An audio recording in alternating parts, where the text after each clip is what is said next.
"Ugh, another blank again," I grumbled, stuffing the crumpled losing lottery ticket into my pocket as I waited for the light to turn green. "My name is Jack. I'm 30 years old. Living alone quietly in a small apartment." A brisk wind made me involuntarily shrug my shoulders from the cold. Then, right in front of me, a sleek black luxury car pulled up with a slight brake sound. "Nice car." As I was thinking this, the window quietly opened and a beautiful woman showed her face. Well, she's incredibly beautiful. I'd never get involved with someone like her in a lifetime. Thinking this, our eyes met unexpectedly. Feeling awkward, I looked away, but the luxury car came to a complete stop, and a woman in a suit got out. She stepped out, heels clicking, wearing a crisp white suit that screamed heiress. As she walked, heels clicking, she looked at me and approached.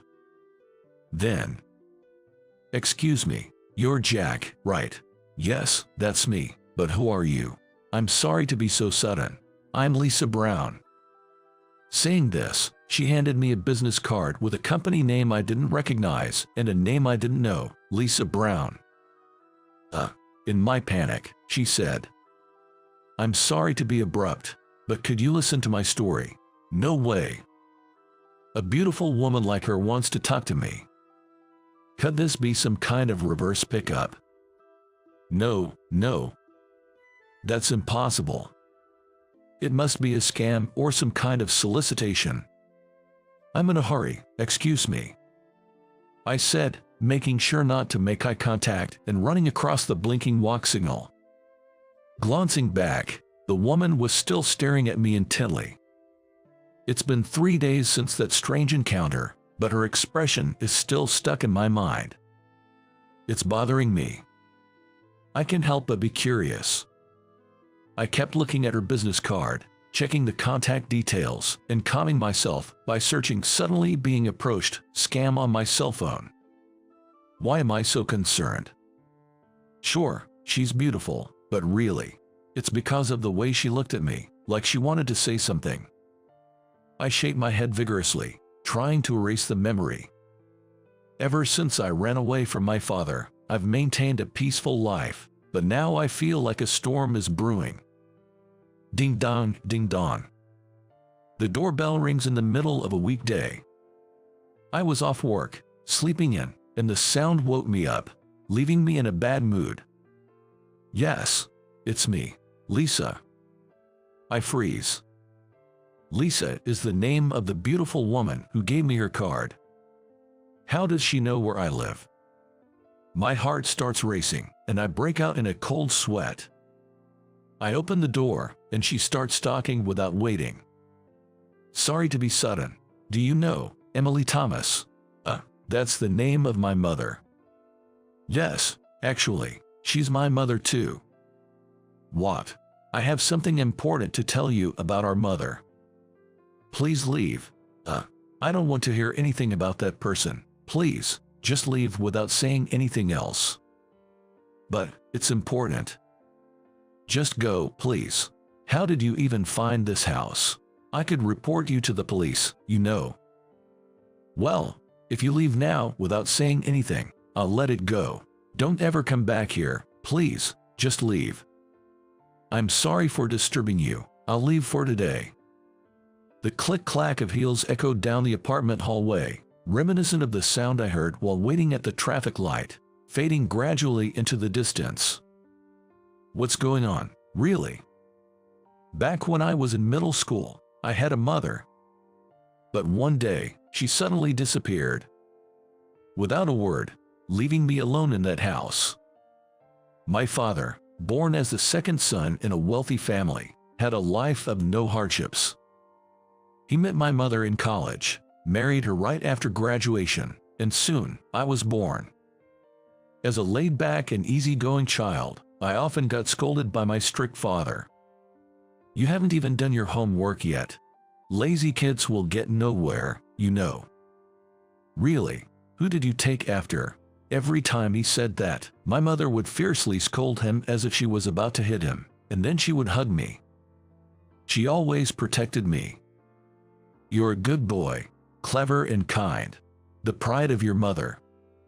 Yet, despite saying that, she disappeared one day. It was in the fall of my second year in middle school. When I got home from school, she was gone. I tried calling my father, but couldn't reach him, and as the outside darkened, I couldn't hold back and ran out of the house. "Mom, where did you go, Mom?" I kept shouting in my mind, searching all over the neighborhood. Our friends' homes where our families were close, the supermarket where we often shopped, the nearby park she used to take me to when I was little. I went everywhere I could think of, but she was nowhere to be found. My mother wasn't found. Returning home in despair, my father was leisurely drinking coffee in the living room. "Where have you been until this late? I understand you're in your rebellious phase, but don't do anything to embarrass me." Hearing his usual words, I felt my blood boil. "What are you talking about? Mom's gone. That's why I was looking for her. How can you be so calm? Aren't you worried about Mom?" I shouted, grabbing his shirt, only to be brushed off annoyingly. "She left this morning." "Left? Yes. But that can't be, because Mom, trying to say she cared about you. Maybe not, but you were abandoned." Spitting those words, my father left for work. Abandoned. Mom left. I collapsed to my knees, my brain refusing to understand. Mom would never return to this house again. After a while, I understood that much. Sigh. I hadn't thought about this in a long time. It's a memory I want to forget. One I never want to recall again. The misery makes me dizzy. Since that day, Lisa started appearing frequently, as if out of nowhere. No matter how much I watched my surroundings, she'd be near me without my noticing and start talking. "I'm sorry for scaring you. Please, listen to what I have to say. Would you meet our mother, please?" These 4 sentences were what she'd invariably say when she saw me. Each time, I felt like I was running away. It's too much to suddenly be asked to meet a parent who abandoned me. And frankly, I don't even want to. I had finally escaped from my overbearing father. Honestly, I wanted to forget about both of my parents. Moreover, Lisa is a president's daughter. I had no desire to meet a mother who left me for a better life. Eventually, she would understand that I didn't want to meet our mother and give up. It was a waiting game. As I thought this, the moment finally came. Ding dong. On a weekday afternoon when I was off work, the doorbell rang and I heard Lisa's voice outside. "I promise this will be the last time. Please, listen to me." What does she mean by the last time? I listened to her voice. "I've written a letter. Everything I want to say to you is in it. Please read it. I'm sorry for chasing after you all this time." I heard the clack of a letter being dropped into the post box, followed by her retreating footsteps. A letter. I opened the post box to find a pristine white envelope. Inside were 7 sheets of paper. I began reading the first one. "Dear Jack, I apologize for pursuing you without considering your feelings. Time is running out for our mother, and I will be spending more time at the hospital. I've written down everything I want to tell you in this letter." What? Time running out. Going to the hospital. I felt increasingly agitated, reading the letter intently. After finishing, I found myself running, letter clutched in hand. "Please let me be in time." I raced to a certain place, praying. The truth is, our mother is suffering from a severe illness. She doesn't have much time left. I knew I had a step-brother. Mother would talk about you, her beloved son, with such a peaceful expression. As I grew older, I wondered why she had to leave her dear son. One day, she finally told me, "Your father, who was having an affair, accused her of infidelity." Despite her protests, nobody believed her. The false story spread to neighbors and relatives, and with no place to go, she left, worrying it might affect you negatively. She fought for custody, but was denied, being labeled an adulteress with no income.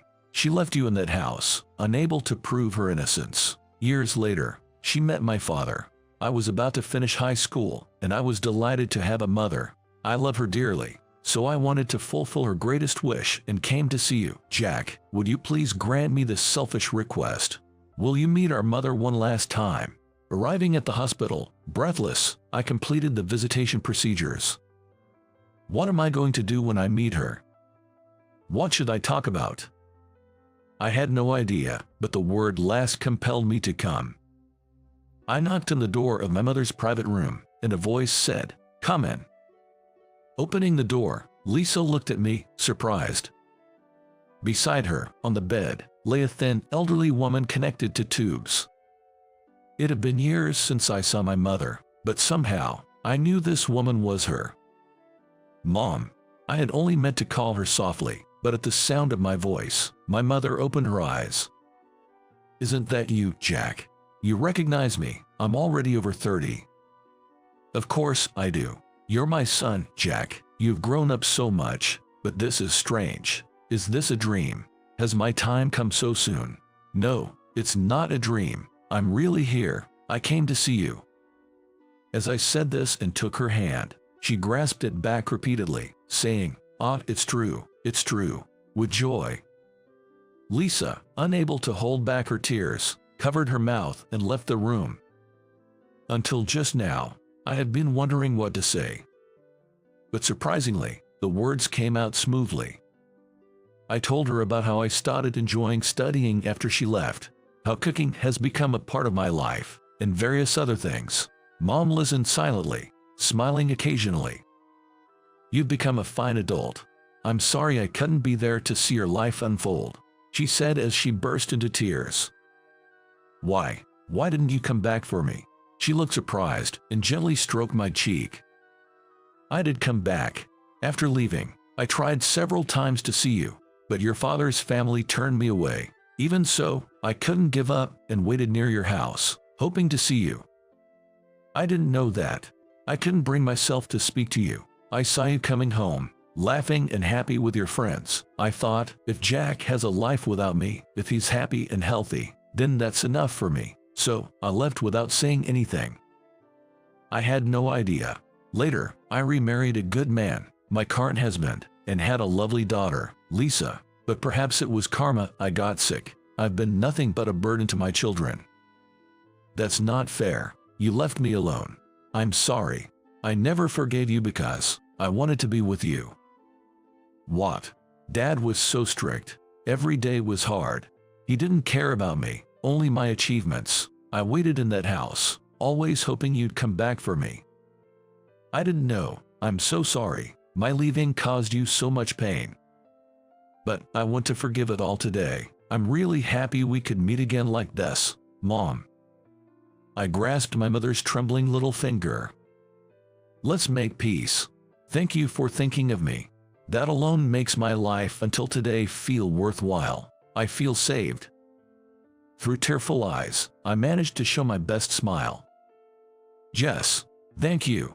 It makes me so happy to hear you say that. I'm blessed. With Jack, I wish we could have spent days talking, arguing, laughing more, saying goodbye and welcome back, good morning and good night, watching you grow up every day. But I'm glad we could meet like this. Seeing the smile of my grown-up son makes me truly blessed."